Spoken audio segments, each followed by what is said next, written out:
नारायण नारायण। देवी, देवर्षि नारद का प्रणाम स्वीकार करें। प्रणाम देवर्षि।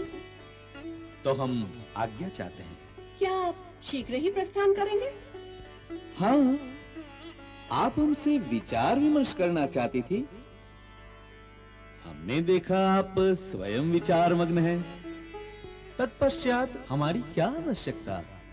देवर्षि, आपके वचनों में से यदि व्यंग निकाल दें तो क्या शेष रहेगा? तर्क, सचोट तर्क।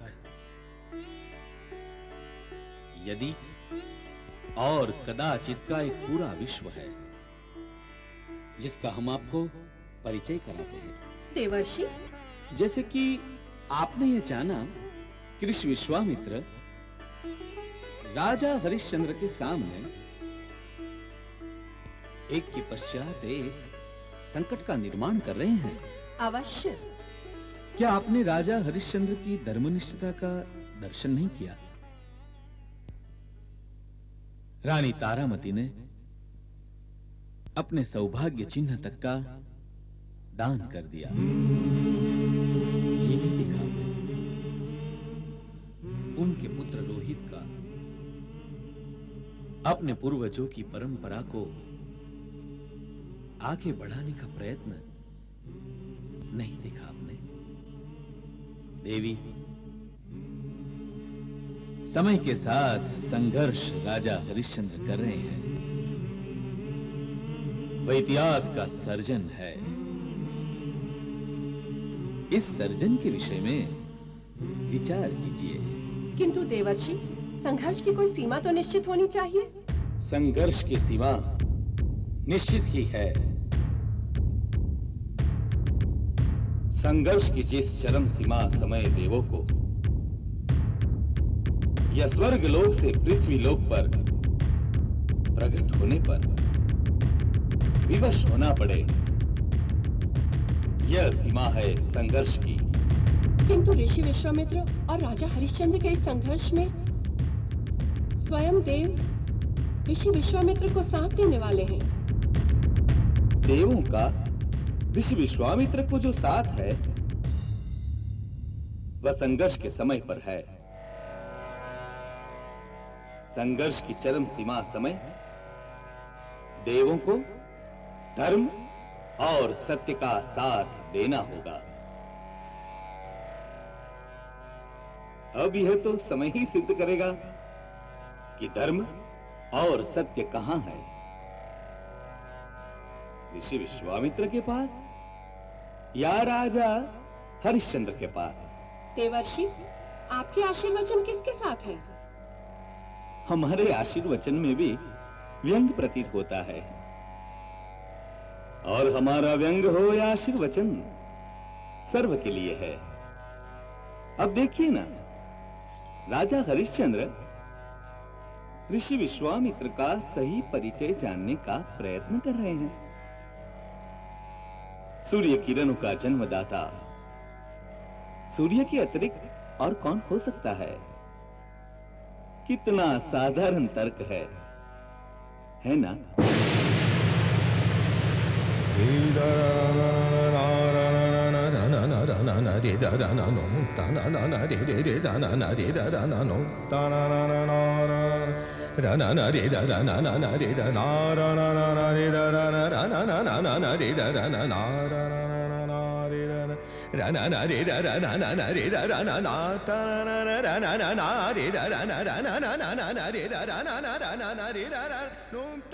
हे अग्निदेव,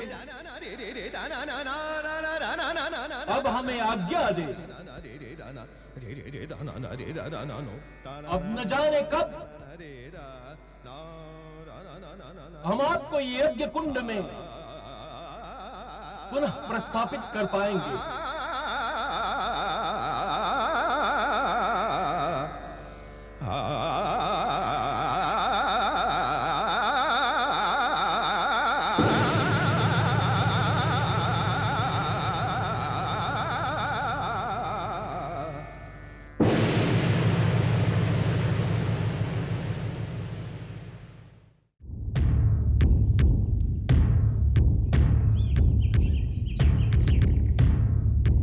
प्रणाम ऋषिवर।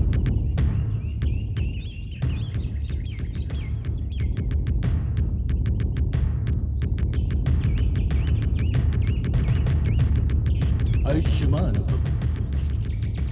राजन, आप?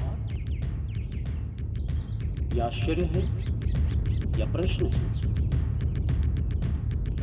आपके आगमन पर आश्चर्य और आगमन के उद्देश्य पर प्रश्नार्थ। आप सर्वप्रस्थान करें।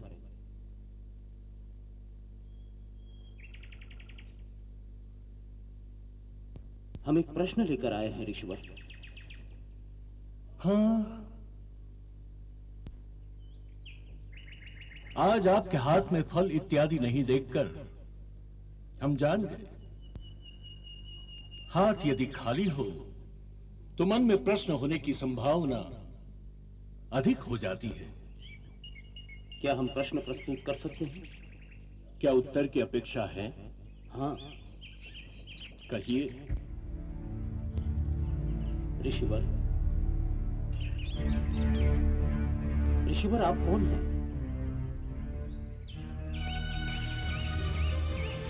हम एक राजा हैं और ये केवल एक वन नहीं, हमारी नगरी है और यहां पर हमारे कई राज्यासन हैं। राजा हरिश्चंद्र, हम ऋषि हैं और इतना ही पर्याप्त है हमारे संपूर्ण परिचय के लिए। ऋषिवर, आप ऋषि विश्वामित्र को जानते हैं? हाँ, ऋषि विश्वामित्र निसंदेह एक महान ऋषि हैं। अवश्य। तत्पश्चात भी राजस्व यज्ञ के होता स्थान पर उनका आपने चयन नहीं किया। क्या आपको उनकी महानता पर, उनके ज्ञान पर संदेह था? नहीं, हम जानते हैं ऋषि विश्वामित्र एक नए स्वर्गलोक तक का निर्माण करने को शक्तिमान है।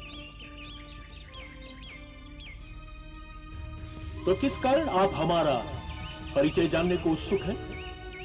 ऋषिवर, आपने हमसे वचन लिया है कुछ भी दान मांगने का। हमें केवल इतना ही जानना है कि हमने जिसे वचन दिया है वह कौन है। हमारी उत्सुकता यह है कि हमें दान स्वरूप आपकी ये उत्सुकता ही चाहिए। क्या इतना ही पर्याप्त नहीं कि हम एक ऋषि हैं? ऋषिवर, पर्याप्त तो इतना ही है कि हम आपके प्रति वचनबद्ध हैं और यह सत्य है कि हमें आपको दिया हुआ वचन पूर्ण करना है।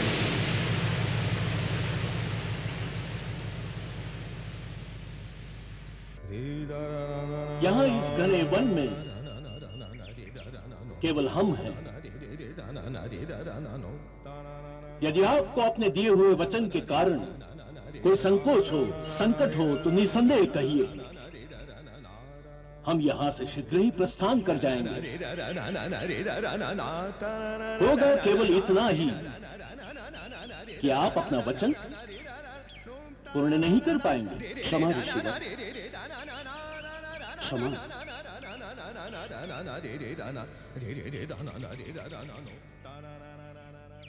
यदि हमें आपका परिचय नहीं तो आपको भी हमारा सही परिचय नहीं।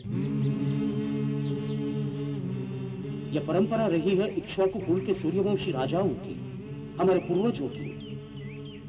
प्राण जाए पर वचन न जाए। जिस तरह यह सूर्य सत्य है, यह धरती सत्य है, जल अग्नि वायु सत्य है, हमारा वचन भी सत्य है। यदि आप हमारे जीवन की भी अपेक्षा व्यक्त करें, हम वह पूर्ण करेंगे। हमारी अपेक्षाएं व्यक्त करने का समय अभी नहीं हुआ। हम अटल है हमारे कर्तव्य पालन के प्रति। आप केवल अपना उचित समय निश्चित कीजिए।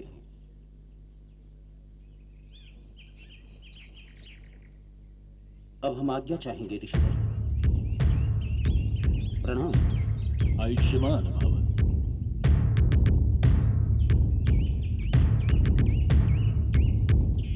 राजा हरिश्चंद्र, उचित समय निश्चित हो चुका है। राजसूय यज्ञ। सत्यवादी